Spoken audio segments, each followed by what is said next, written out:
Hey everybody, welcome back to another episode of Throwback Thursdays. Today we're going to be opening 1987 Topps, a complete wax box that has 36 packs, and each pack has 17 cards. There's gum in each pack, and we're looking for a Barry Bonds rookie card or maybe a Bo Jackson rookie card. So before we start, I thought it would be fun to look back to what these cards were worth in June of 1987, and then we can go over what they're worth now, and then we'll start ripping through these packs. So what do you think the most valuable card was in June of 1987?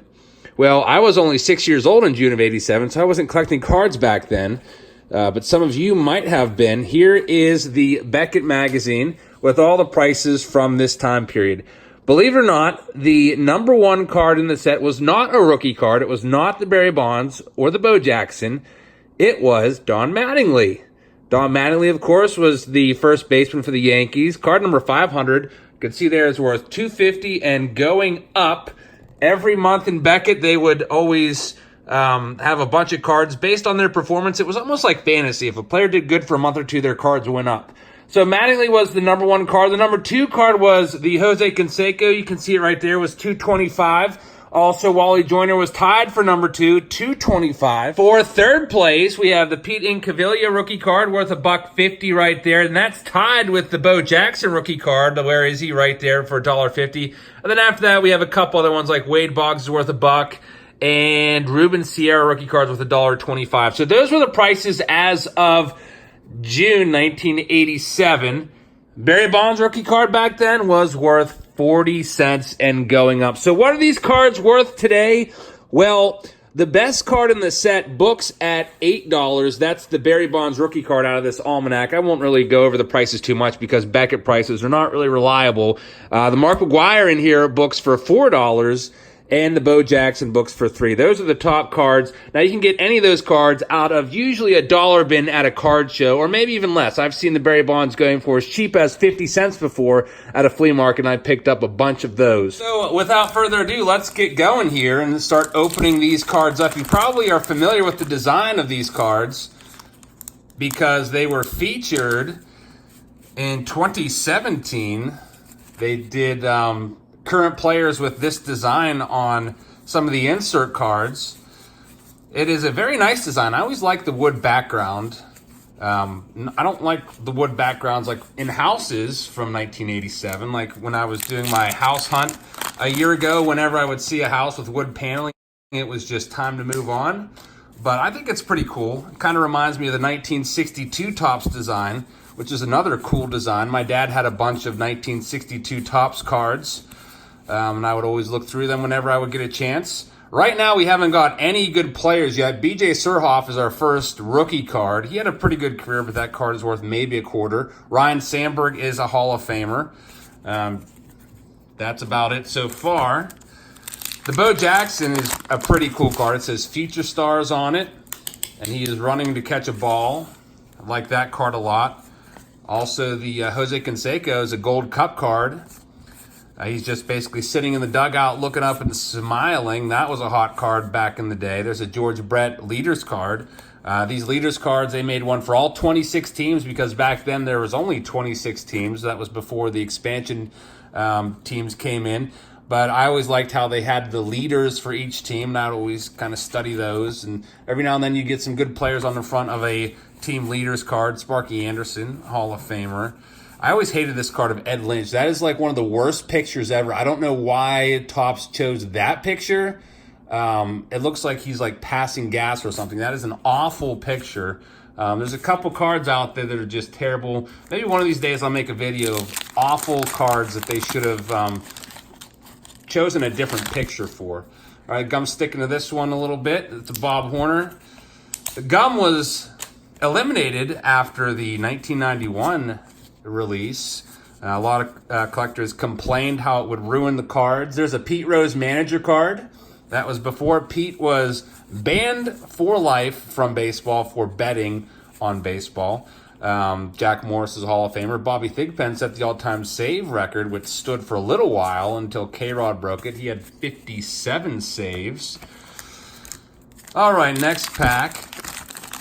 I see an Eric Davis on the back. Davis's rookie card was 1985 Topps, and Eric Davis was a big star back then. I don't know if you noticed or not, but the Beckett magazine that I showed all of you had Eric Davis on the front of it. There's Pete Rose. I think that was Pete Rose's last card as a player, I do believe. So you can see on the back, 4,256 hits. This was Pete Rose's last ever card as a player. You can see how he dipped down there at the end, only a 219 batting average. Still wasn't that bad in 1985, which is still pretty good, which he was 44 years old in 85, still put up a 264 average. I mean, that's serviceable, not great or anything like that. Tony Gwynn, Hall of Famer, loved Tony Gwynn a lot. There's the Jose Canseco card. That's a nice card. I like this card when I was growing up. Everybody collected Jose Canseco back in the day, especially in 1989. Ozzie Smith, another Hall of Famer. 1989, Jose Canseco went off and was the first ever member of the 40-40 Club. 40-40 Club is 40 home runs in a season and 40 stolen bases. All right, next up, we have a Paul Molitor card. Paul Molitor, of course, is a Hall of Famer, had a really good career. Sid Bream. Sid Bream was my first ever TTM, which, by the way, if you don't know what TTM is, Don Sutton's a Hall of Famer. That means through the mail. That's a Chuck Finley rookie card. I sent him a letter telling him there's the Pete and Clavelia card, which was one of the top 5 cards way back in the day, worth $1.50. Now it's worth 5 cents. But I sent Sid Bream a letter, and he wrote back with a signed picture of himself. It's pretty awesome. I got to get into through the mail stuff. Basically, you just send out a letter or some cards to a player, and they will write you back on occasion. Not everyone writes you back. I'm not sure what the exact percentage is. Probably, I don't know, if I had to guess, maybe like 25% of the time to 33% of the time you get something back. It all depends, I guess, on your delivery and your request and your letter, I guess. Like if you have a kid write it, like if I had Olivia write the letter, it would probably get a response more often than if I wrote the letter. Nothing really good in that pack. These packs back in the day sold for, I believe it was 35 cents. No, 40 cents. 40 cents for a pack. So Topps raised their price. I know for a fact in 1986, the pack sold for 35 cents. Still 40 cents, that is pretty affordable. Nowadays, usually a pack of cards from Topps, just like a regular hobby pack, will run you about $2. Cal Ripken, one of my favorite players growing up. Gary Carter All-Star card is not too bad. Bobby Valentine. Let's see what we have in our next pack. Also, I don't know if anyone ever did this, but they had Spring Fever Baseball in all of the packs. It was like the big promotion that Topps ran. They even put promotional cards in all of their packs, and I never filled it out. I never sent anything into Topps. I kind of wish I would have. I never ended up going to spring training until I was in my mid-20s. Tony Gwynn, rookie card. Not rookie card. I don't know why I said that. His rookie's 83 Topps. I went to spring training in my mid-20s with my dad for the first time. Then that kind of set off a run where I would go every year. Didn't go this year, but 2 years ago I went out to Arizona and did every single complex. Took in as many games as I could I think I was only out there for 3 days. And there's the Barry Bonds rookie card. I love this card. Every time I find the Barry Bonds 1987 Topps, and if it's $1 or less, I buy it. So I don't know how many I have of this, but I do collect this card. Like I said, it books at 8. A PSA 10 would probably sell for, I don't know, around like $20. I know a 1986 Topps traded PSA 10 usually goes for $100, but this card is a little more common than that one. You can see the back of it there. The 3 is missing a bit of the number.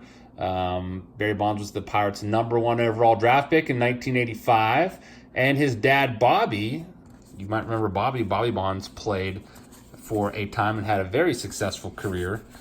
And Bobby Bonds Jr., Barry's brother, also played. Didn't have quite as a successful career. There's a Reggie Jackson.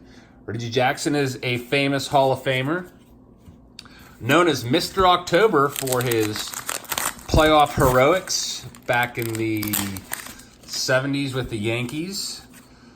All right, let's see what we have in this next pack. Wally Joyner, Gold Cup card. That was worth $2.25 back in the day. Today it's worth about 5 cents. Steve Balboni was a power hitter, but always struggled to make good contact. Always was a low average type guy. I like how they put 17 cards per pack back then. That was always a pretty good deal. They cut that down in 1988 down to 15 cards per pack, and that was kind of the standard for a while up until 1994 when they dropped it down even more to 12 cards per pack. Nowadays in a hobby pack, I do believe you only get 10 cards. So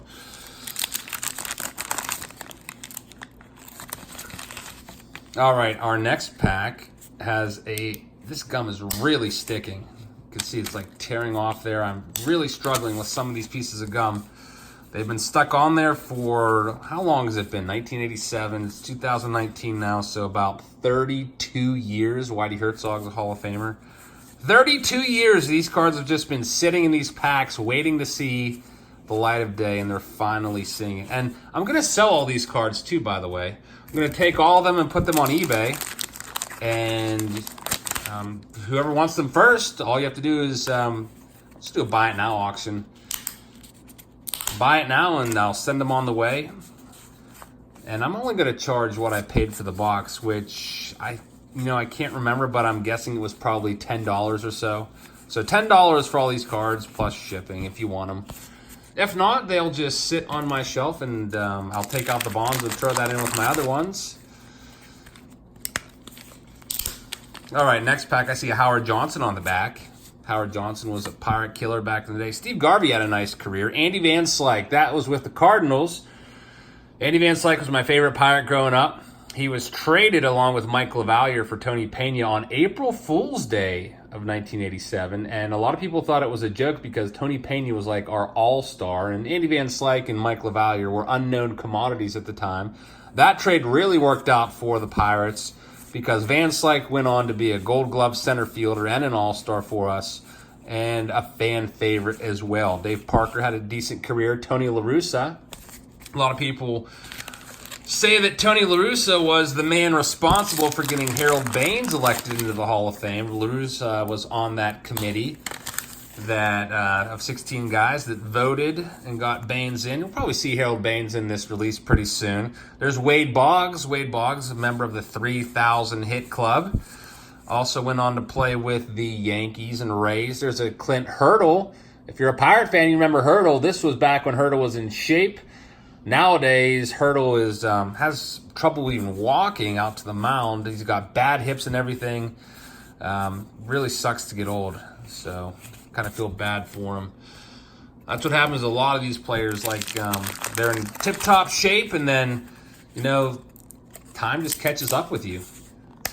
Here's a Jim Leland, and whoops, Jim Leland got ripped. So that kind of sucks. It's only a 5-cent card, but it's pretty cool. It's Jim Leland's first ever appearance in a top set.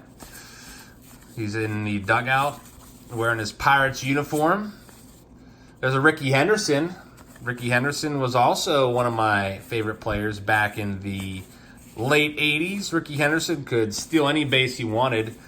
Just look at his stats just for a second. Look at those stolen base stats. We might never see that again. 130 stolen bases in a season. I mean, if a guy steals 30 bases a year nowadays, he's in the top 5 in stolen bases. That's 30 stolen bases. Rickey stole 130 a season, and that's one of those records. His all-time stolen base record, that, I don't know, that might never be broken. I mean, the game will change and evolve, as it always does, and they might go back to stealing bases again at some point. Just like nowadays, starting pitchers aren't pitching that much anymore. Their innings are reduced. I mean, you hardly ever see guys go over 200 innings anymore, and that was the standard back in the day. Here's the Harold Baines. Harold Baines is a Hall of Famer. His rookie card's 1981. I just picked up a few of those. You can see his stats are pretty average. He's like a low 20 home run guy. I think he led the league once in slugging, 541. Nothing great, but he's a Hall of Famer, and no one can ever take that away from Harold Baines now. So he will be remembered forever in Cooperstown. So, I mean, we have to congratulate him for that. All right, next pack. I'm trying to think if we missed anybody.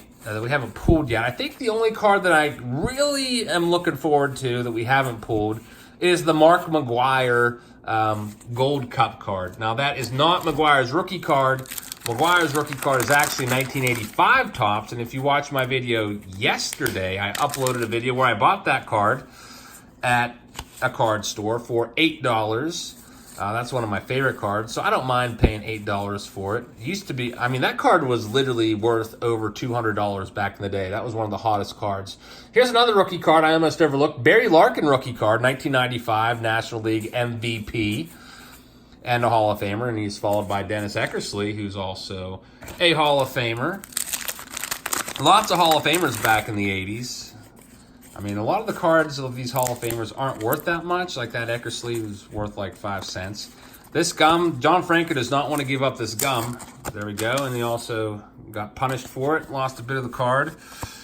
All right, we got Rick Cerrone there. Alvin Davis. He was a coach with the Mariners. I saw him at spring training out in Arizona in a cage working with a couple guys. It was pretty cool. Alvin Davis was a decent player. And there's the Jose Canseco again. So we have 2 Jose Cansecos. Jose Canseco out of Cuba.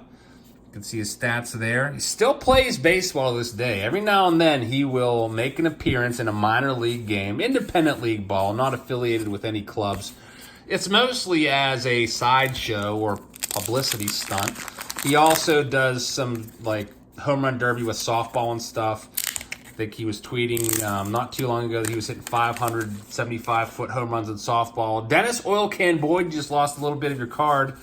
That's the bad thing about gum, and you can see why Topps made the move to eliminate the gum. Kirby Puckett is a Hall of Famer.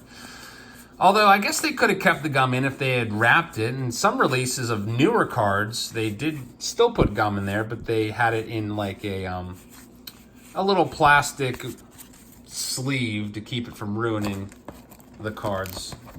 I did like to eat the gum when I was a kid. I would always eat the gum. I mean that's the first thing you would do. You'd open the pack, and before you would even start looking through the cards, you'd pop the gum in your mouth and chew it, and then it would lose its flavor in about 12 seconds, and then you would spit it out. But it was still just, you know, the thrill of eating the gum. It was just a part of opening cards. Cory Schneider, not his rookie card. His rookie card is 85 Topps. He was on the USA team also. Eddie Murray's a Hall of Famer.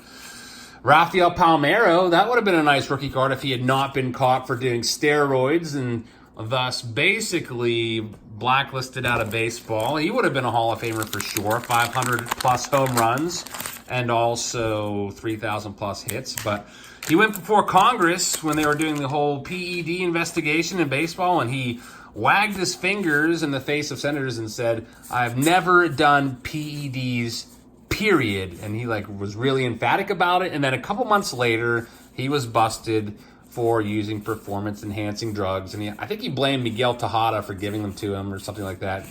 I think he said Tejada said it was like a vitamin B pill, but it ended up being steroids. But, you know, most of these guys get caught. They always have some sort of story, and it was never their fault. All right, here's our next pack, Mariners Leaders. The best Leaders card from this set is 1987 Topps Houston Astros Leaders. That one's so good because it has Yogi Berra on it, and if we pull that card, I'll show it to you in a second. I'm hoping we pull it. Probably maybe about 10 packs left, and then that'll be it. So still 17 cards per pack, so that's about 170 cards. We'll see. There's 792 cards in the set. So we're getting most of them. We still haven't had that McGwire surface. Ribbon Sierra on the back with the gum stain. You see that right there. Some people still get those graded, and it'll come back as like a PSA whatever, but it'll have ST on the label. ST means there's a stain, and it's usually from that gosh darn gum. Steve Lyons was a character, a zany character. Accidentally pulled his pants down at first base one time after sliding into first base to get the dirt out, and I guess he didn't realize it. I'll tell you one thing, not a bad defensive play either by the Tigers. Another Cal Ripken and a Gary Carter. All right, let's see how many packs we have left. Looks like not too many. We have that many left, and then you have the empty box, which Topps always would put the cards on the box. Usually they're on the bottom, but not in this one. This one, they're just on the back. You can see, you can cut those out, and there's like a back and everything. Those cards aren't worth too much. I never really got into that. I go through tons of boxes each week from my eBay store, and I always basically just reuse these boxes. Like, people will buy, you know, maybe like 5 lots of 100 cards, which is 35 packs. So I'll just grab a wax box and fill it up with 35 packs and send it to him. There's a Wade Boggs All-Star card. Bill Buckner, he was, he had a rough year the year before, 1986. Bill Buckner let a ground ball go through his legs in Game 6 of the World Series. And that basically left the door open, and the Mets went on to win the World Series. So a lot of people have I don't know what the word is I'm looking for. They have a really bad nightmare about that play over and over again. Anytime the name Bill Buckner comes up, there's a Kirby Puckett. Andres Thomas. This guy never really made much of himself because I don't really remember anything about him. I can't even tell you any stories about Andres Thomas. Must have faded out shortly after getting his Gold Cup card. If you're not familiar with the Gold Cup card, Topps always puts a Gold Cup on the best rookie in each position. So, for example, Mark McGwire got the Gold Cup for first base, Jose Canseco for one of the outfield positions, and so on and so forth. I always thought they were pretty cool. There's a Cal Ripken All-Star card. All right, we are down to our final 6 packs on this Throwback Thursday. You can suggest what other boxes I should open for future Thursdays. This is a pretty fun series, getting to go back and open old cards, and I will buy whatever you guys suggest and open them up for you.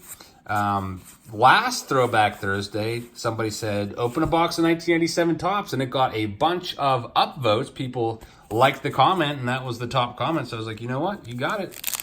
We will bust open 87 Topps. So you can leave some comments, and I will definitely go and do my best to get a hold of whatever box it is. There's Tom Seaver. He is a Hall of Famer. Sean Dunston played for the Pirates in 97. Let's see what else we have here. White Sox leaders. Mike, I've never even heard of this guy. Loind. Must not have been that good. There's a Phillies card with Steve Lake, Juan Samuel, and Vaughn Hayes. It's always fun to try to identify the guys and see how good you are at your 80s baseball trivia. Ken Phelps. 4 packs left. Still no McGwire. Got everybody else. 1 Bonds, 2 Cansecos, 0 McGwires. Come on, Mark. Where are you, buddy? There's Tony Pena. I talked about him earlier in the video. He's the Pirates All-Star representative. And he was one of the best catchers in the game. You could see he was a pretty good hitter, but he was more known for his defensive skills. He would just crouch behind the plate and, like, nobody would run on him. The guy had a cannon for an arm. He would often crouch down with one leg just completely straight out. And he would throw from basically the crouch position a lot of times. It could gun guys down with that arm. All right, only 3 packs left. Getting a little nervous that we're not going to find the McGwire, but if it happens, it happens. That's the way it goes. Tim Raines, that's our first Tim Raines appearance. He's a Hall of Famer. Also was known as Rock Raines back in the day for certain reasons, which I won't get into. All right, Kent Colby. Kent Colby was a Pirates analyst. Had to retire, though. He had, I think he had a heart replacement, and he's doing well, thank goodness. But Colby's a nice guy. He's usually at Pirate Fest walking around. He will always make time to stop and sign autographs. All right, 2 packs left. Dusty Baker's on the back. And let's see what we got. Rick Russell, Chuck Tanner. A lot of Pirates fans that are older love Chuck Tanner. He was the Pirates manager during their last World Series championship in 1979. There's a Reggie Jackson turn back the clock card. And Danny Tartabull. Danny Tartabull had a nice career. And Indians leaders with Phil Niekro getting yelled at there for floating too many knuckleballs. Last pack. 1987 Topps. I should have probably showed you the pack a little better, so I'll do that right now. That's what the pack looks like. These are pretty sweet. And then here's the back. I usually show the packs whenever I do box breaks so you can see the odds and stuff. And these are just like pieces of paper sealed with wax on the back. These are real easy to reseal, by the way. So you have to watch it. You don't buy packs that are searched, especially from like 1985. People will sell those boxes for like $200 a piece and take out all the McGuires. All you have to do basically is open it up and then you just fold it back down real easily. Put a little bit of wax in there and it makes it look like it was never opened. So be careful with wax packs. These are the easiest packs to search and put back together, and it was very commonplace back in the day. I don't know anyone that's going to do that nowadays, but if you buy a box of 87, it's possible that somebody might have done it years ago. There's a Pete Rose, second Pete Rose player card, also got a manager card. Tommy Lasorda, Robin Yount, he's a Hall of Famer. Steve Carlton's a Hall of Famer. Looks like no McGuire, unfortunately, unless he's within these last 3 cards or so. Carlton Fisk, Hall of Famer. Always kind of thought that was weird how the White Sox had their numbers on their pants. And Alan Trammell, Hall of Famer. So lots of Hall of Famers in that pack, but no McGuire. So that was a pretty decent box. We got most of the cards we were looking for. 2 Cansecos, a Barry Bonds rookie card. And I think that was a pretty good representation of what you can expect out of a box of 1987. Thank you so much for watching, everybody. I hope you liked turning back the clock to 1987 and throwing it back 32 years. Like the video if you haven't already, and please subscribe. Thank you so much for getting me to 17,000 subscribers. Tomorrow we have Fan Mail Friday, and I will see you then. See you later, everybody.